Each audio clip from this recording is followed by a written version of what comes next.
Railway स्टेशनवर, त्यामुळे आता प्रवाशांची मोठी गर्दी दिसून येते। स्लो आणि फास्ट लोकल या 10 ते 15 मिनिटं उशिराने धावत आहेत ठाणे स्टेशनवर, त्यामुळे प्रचंड गर्दी आहे।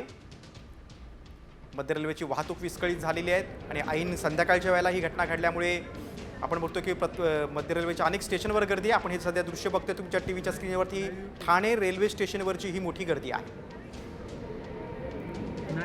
स्लो आणि फास्ट लोकल या 10 ते 12 मिनिटं उशिराने धावत आहेत ठाणे रेल्वे स्टेशनवर, प्रवाशांची मोठी गर्दी दिसून येते।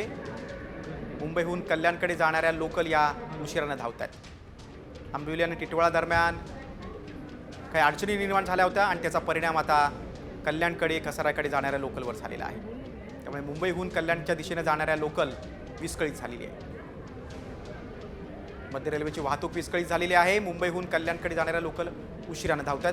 आपण अधिक माहिती घेऊ, आमचे प्रतिनिधी अभिजित देशमुख आपल्यासोबत आहेत। अभिजित, आता सद्यस्थिती कशी आहे? कारण प्रत्येक स्टेशनवर गर्दी दिसते आहे, वाहतूक केव्हा सुरळीत होईल? सध्या याचे ते सिग्नलच्या ज्या केबल जळाल्या होत्या त्या सिग्नल दुरुस्त झालेले आहेत। 6:30 वाजता सिग्नल यंत्रणा सुरू झाली आहे, मात्र त्याचा जो इम्पॅक्ट होता तर मध्य रेल्वेच्या मार्गावरील कल्याण ते कसारा दरम्यान ज्या लोकल आहेत त्या 10 ते 15 मिनिटं उशिराने धावतात। जास्त करून कसाऱ्याच्या बाजूने ज्या कसाऱ्याहून ज्या ट्रेन येत आहेत त्या देखील उशिराने धावतात, मात्र याचा परिणाम सध्या संपूर्ण मध्य रेल्वेच्या मार्गावर पाहायला मिळतोय। आपण जर पाहाल तर ठाणा स्टेशनला देखील एक मोठ्या प्रमाणात गर्दी आहे, त्याप्रमाणे कलवा, मुंब्रा या स्टेशन्सला देखील खूप मोठ्या प्रमाणात गर्दी सध्या दिसून येते। अभिजित, तुम्ही सविस्तर माहिती दिलीत त्याबद्दल धन्यवाद। आंबिवली टिटवाळा दरम्यान केबल यंत्रणेमध्ये बिघाड झाला होता, मात्र ती अडचण आता दूर करण्यात आली, मात्र त्याचा परिणाम वाहतुकीवर झाला।